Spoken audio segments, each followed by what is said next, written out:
Halo, selamat datang kembali. Hari ini kita mau gali lebih dalam satu tulisan menarik nih.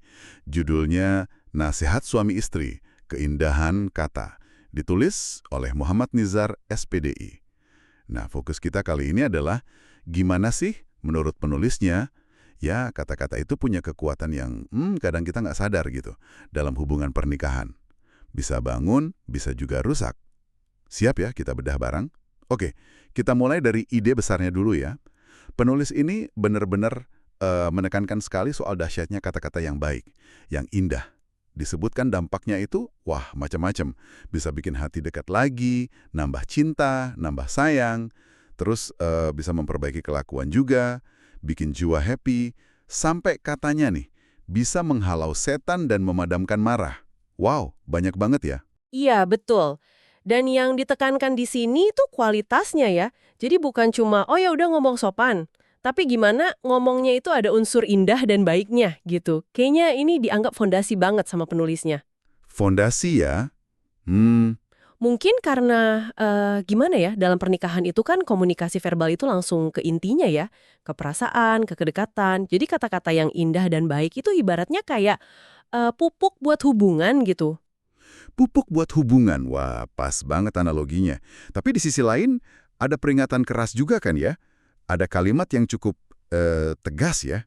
Janganlah kalian sembarangan dalam berkata-kata. Ini buat suami dan istri loh. Nah, itu dia. Penekarannya bagus tuh buat dua-duanya. Adil gitu.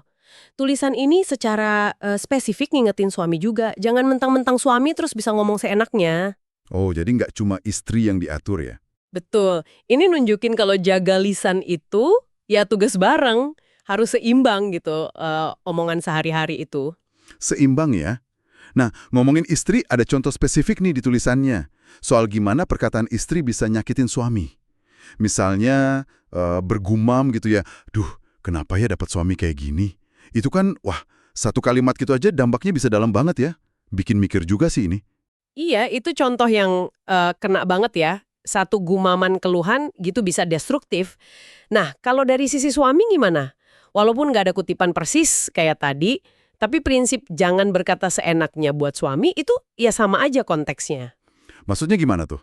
Ya bayangin aja, mungkin suami lagi capek atau ngerasa lebih tahu gitu ya. Terus gampang banget nyepelein omongan istri.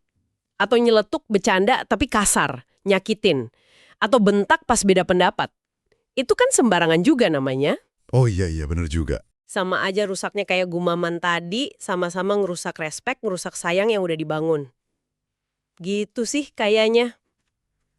Ah, oke, oke. Jadi jelas ya, mau gumaman kecewa atau bentakan nyepelein, intinya sama-sama merusak. Melanggar prinsip keindahan kata tadi ya.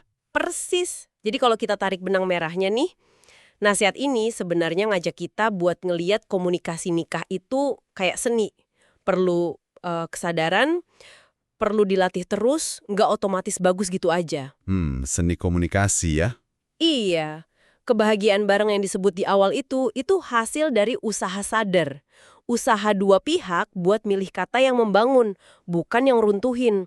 Itu pilihan aktif tiap hari malah. Jadi apa nih artinya buat Anda yang lagi dengerin? Intinya, sumber ini ngingetin kita lagi soal dua sisi mata uang kata-kata dalam pernikahan. Gede banget potensinya buat bangun kedekatan, kebahagiaan, saling ngerti. Kalau kita pakai kata yang indah dan baik. Tapi, di sisi lain, bahayanya juga nyata. Gampang banget ngerusak semua itu pakai kata yang asal, yang nyakitin, yang nyepelin. Dan tanggung jawab ini, ingat ya, ada di Anda berdua, suami dan istri. Nah, sebagai penutup nih, kita mau kasih satu pertanyaan buat Anda renungkan. Dari pembahasan kita barusan. Mengingat betapa kuatnya kata-kata menurut tulisan ini ya, ada nggak sih satu aja perubahan kecil? Mungkin satu cara ngomong makasih yang lebih sering, atau satu cara nyampein keluhan tapi dengan cara yang beda gitu. Sesuatu yang bisa Anda coba mulai hari ini sama pasangan Anda. Coba deh dipikirin terus rasain dampaknya. Oke, sampai di sini dulu ya. Sampai jumpa di pembahasan kita berikut.